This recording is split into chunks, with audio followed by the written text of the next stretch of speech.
Do you have something that you truly, relentlessly desire? Despite your state of life, is there something else that you would go completely to the end of the world to get? Well, lucky for you, there's a way to achieve what you're looking for, and you don't need to go to the end of the world to get it. But you will need to go somewhere, and the place may be too out of reach for some. It's not far away, closer than one may believe, but there are requirements that some individuals may not meet. First, whatever it is that you seek, know that you must seriously desire what you want. In your eyes, it should be something you need. If you begin the journey without the correct state of mind, you will surely fail, as it will be near impossible to turn back once the journey starts. The second requirement is that you will need a vehicle of sorts. Most use a car, as it's the most comfortable choice. But there have been a select few that use small motorized vehicles, such as an ATV or motorcycle. This has proven to be quite difficult, as the conditions of the journey can prove to be too bothersome. Do not use a vehicle too large or noticeable, as you'll need some of the cover of night to be the most safe. Also, while any sort of car may do, you may not want to choose the most expensive or cherished car. You can take that slick new black Mercedes for the drive if you like, but don't expect it to come back in a pristine state. Make sure your vehicle is completely fueled before beginning the drive. The first task to accomplish is to locate the road. It doesn't have a name, it's not on a map, and technically, it doesn't exist. It'll only show up if you're looking for it at the right time, and you'll only spot it if you know what to look for. Finally, you must be alone during the journey. You didn't think you were going to be able to go with a group, did you? It must be night when you begin. Choose the time of night where you believe the roads will be least populated. Drive to any area that is just a stretch of road surrounded by woods. Here's where you want to start paying close attention. If you're looking for the road, it'll turn up eventually, but you'll need to search for the road's hint in order to pull down the right one. Once you're close, you'll see or feel its signs, but what the signs will be will depend on what you desire. For example, if you're in search of wealth, you may spot shimmers on an empty branch of trees, as if they resemble the shine of gold or diamonds. If you seek love, you may begin to see rose petals slowly dance on a light breeze, blowing in the road's direction. If you seek revenge, you might sense an ever-growing feeling of heat or anger in your body as you approach. Just know what it is you want, and you'll have no problem finding the turn. Once you're sure you've found the revealed road, take a deep breath and turn onto it. At this point, you'll have officially started down the nameless road, which brings you through 11 miles, leading to whatever it is you seek. Each mile will test your desire, and will expose if you really want what you're searching for. Before you go any further, stop the car and be wary of a few advisements. Do not turn on the radio during the drive. Do not use a phone during the drive. Reception will be cut off anyway. Do not open the windows during the drive. Make sure they're closed before you continue. If you're riding a vehicle without windows or a top, then prepare for the worst, as the odds are heavily against you. Do not attempt to leave your vehicle at any time. You'll never want to exceed 30 miles per hour unless you are desperate to make it through a section of the road. And most importantly, as you drive, buckle up. Feel free to prepare and make sure you're ready. Once the road has been entered, time has stopped, so you don't need to worry about losing the night. Though you may not notice, you're not actually in your own world anymore. Take one last moment to realize that once the first mile is over, there's no turning back. If you ponder turning back at all, know that you shouldn't even be on this journey in the first place. Once all is done, continue on the road. On the first mile, you won't see much change. The road passes through mostly woods, with a few miles being an exception. The air will turn a bit colder, in which you should turn on your heating system if the vehicle has one. You won't want to take your eyes off the road later. Take some time to calm any uneasiness by admiring some of the night sky. You'll see it completely lined with stars, more than would have ever been possible. If the weather was cloudier beforehand, you'll also notice that the sky is now clear. On the second mile, the air will become even colder. This is primarily the reason why traveling in an open vehicle is very difficult. With each mile, the air will drop in temperature, even if the season should be warm. If the air is too cold to bear, even with the heat on, your only option is to speed up. With each mile, the road also becomes more complex, taking more turns and showing an increasing amount of road hazards. Be sure to always focus on the road in front of you in order to avoid as many bumps or obstacles as possible. Hitting a few rocks and potholes won't hamper your progress too much, but you'll want to keep in the best condition for as long as possible. If your vehicle is forced to stop because of the damage, then there's nothing left you can do but eventually freeze to death. On the 3rd mile, you'll begin to spot silhouettes of human figures in the linings of the trees. Pay no attention to them, even if they seem to get closer. It'll be hard to resist peeking at their unnerving, distant appearance, but know that they will reveal themselves later. At this mile, the road will become dirt if you weren't driving on it in the beginning. Keep to the center of the path, as it'll become narrow and wide at random intervals. On a quick side note, should you ever attempt to turn around despite the previous warnings, you'll be left on the path which never ends. You will simply run out of fuel eventually and be left to freeze in the cold conditions. On the 4th mile, you'll not only see more of the figures, but you will begin to, in a sense, hear them. In the back of your mind, a very faint, unintelligible whisper will echo. These will come and go, but you can't stop them. If they become bothersome or distracting, try to tune them out, thinking of what it is you desire.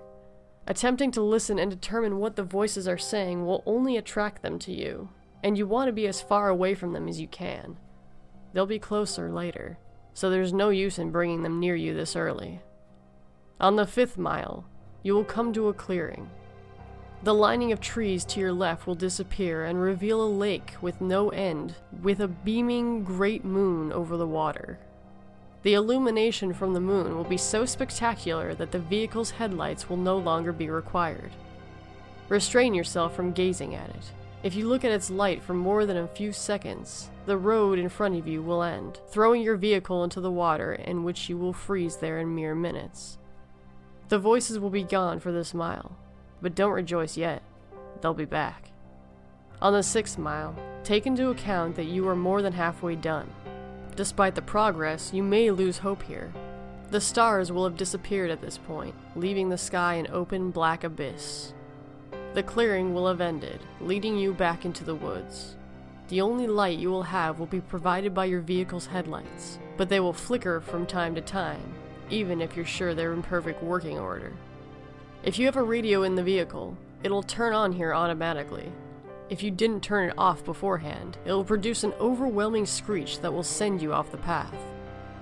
A calm voice will then begin to speak about your greatest fears, what it is you are horrified of in your life. It'll speak in a way that will cause you to visualize the words in your mind, so don't listen to it. If you begin to comprehend what it's saying, the horrors will prove too much for you to stay on the road safely. Attempting to turn off the radio will prove no use. Speed up if you need to. Just keep your mind off the voice as much as you can. As you approach the end of the mile, the voice will fade out of the speakers, leaving your ears peace. For now. On the 7th mile, the voices from the figures will return. It won't sound like a whisper this time, but more like distant screams, growing closer with each second. At some point on this mile, you'll hear one of them in your ear, as if one of them is right behind you. This is because one of the figures has found a way into your vehicle. Do not turn around. Their faces will shock you into paralysis, leading you off the road. If you don't draw attention to it, it will become uninterested and hopefully leave. These beings are said to be the ones who've traveled down this road before, but were not successful. They live the remainder of their existence suffering in the darkness, with their only goal being to bring other travelers down with them. It has been said from experience that these beings can't physically harm you, so as long as they don't cause you to wreck, you should be fine. On the 8th mile, slow down if you're going too fast. The road here takes very sharp turns, which, if overshot, will throw your vehicle into a pit through the trees. The cold is near fatal here. If you were to have a glass bottle of liquid in your vehicle, it would be solid in seconds. The heating system will have become completely obsolete. Your headlights will flicker more, sometimes stuttering off for a few seconds. You should brake if this happens, but don't completely stop. The figures will be following you at this point, and should you stop for too long, they'll surround and trap your vehicle. More of their screams can be heard from outside your doors, sometimes even sounding of maniacal laughter. Their hands will claw at your windows, desperate to reach in and feel something living. Do not look at them. They won't block your windshield, and the last thing you want to happen is to crash and be trapped with them. If you don't make it from here, pray that it's the freezing that ends you. On the 9th mile, your vehicle will stall. The headlights will shut off, as will all other systems inside. There's nothing you can do to prevent this. What you will need to do is close your eyes and immediately attempt to restart your vehicle. Keep your eyes closed, as the figures will be surely surrounding you at this point. The starting of the vehicle will frighten them, and they will all back off temporarily. This will give you a chance to start moving forward again. If you begin to hear the windows crack from their struggle, don't lose focus. The beings can alter the vehicle, but remember they still have to have the strength to physically affect you. You can hear nothing but their voices and rampage in your mind, as there could be anywhere between a dozen or 100 after you now. Once you start the vehicle, floor it. Floor it so long as you can stay on the path. When the mile's done, the beings will retreat. On the 10th mile, the voices of the beings will stop. If you were to look in the rearview mirror, do not actually do this. You will see them following you, but not as if they were chasing. They're watching you, as if they were seeing you off. If you go down the 10th mile, the road will be smoother, as if you were back on the 1st mile. The figures will be lining the sides of the path ahead of you. They won't be after you, but they'll watch you as you pass. Some have theorized that the beings are impressed here, that you've come a long way on the journey to what you desire. This is false. They're not impressed, but they are happy. They're happy that you're about to approach the next mile. They're happy because you're most likely going to your death. On the 11th and final mile, everything in your vehicle will lose power as it did on the 9th mile. The car would normally be immobile, but you'll still be moving. An unknown force will be pulling you forward. Into the darkness, you'll see a glowing red light up ahead, as if it were a light at the end of the tunnel. Close your eyes. Cover them. Do whatever it takes to make sure you do not see what you're about to go through. Covering your ears would also be helpful, but keeping your eyes covered should be the higher priority. The red light is another clearing, but there's no moon or lake this time. Once it's entered, unrelenting and inconceivable noises will sound from all directions. No amount of bravery and conditioning will spare you from these sounds. The cold will turn into merciless heat, burning all parts of the car. You'll feel the illusion of flesh being burned off your bones, that every part of you is being destroyed as you travel through the screams and audible suffering. As long as you keep your eyes closed and resist the urge to see where you are, you'll survive through the suffering. This will last a total of 31 seconds, but many fail to keep their vision closed during that time and are left to the worst fate of the road. Where is this mile located? Those who survive do not know. Some have named it the transmission from hell, but whether it's part of hell is debatable. After the final mile, power will return. Stop the vehicle. Take a moment to possibly gain some of your sanity. Let the screaming in your ears begin to fade, and know that you're nearly complete with your journey, with the hardest task overcome. Breathe, and begin to drive once again. After only a kilometer, your vehicle will arrive at a dead end. Stop here and don't attempt to move again. Nothing will happen right this second, but do not be disappointed. Relax and close your eyes. Imagine in your mind what it is you desire the entire time. It'll most likely still be the same as when you entered, but with some, this desire may actually change through making this journey. Think about what it is you went through, such terrifying and difficult means to acquire, and imagine possessing it in your hands. Once you've completely visualized this, slowly open your eyes. You'll find yourself at the beginning of the unnamed road where you first began. This may confuse you, but know that you're finished. Your task is done. Your mind will then turn towards your reward. If what you desire was material, check in the back seat or in the trunk if the object is larger. If the object was small enough, it might already be in your pocket. If what you desire is non-material, then do not be disappointed if the change is not immediate. Turn back to where you came from, and you'll find in your life that what you want is there. You may have found the love of your dreams. You may have gained unnatural, unimaginable power. You may have put your most hated enemy to the most satisfying revenge possible. You will have no doubt gained what you deserved. So now that the last task is done, what's the catch? Is your vehicle cursed? Is there something you're about to lose? Is your death imminent? The answer to all is no, of course. You've done the challenge.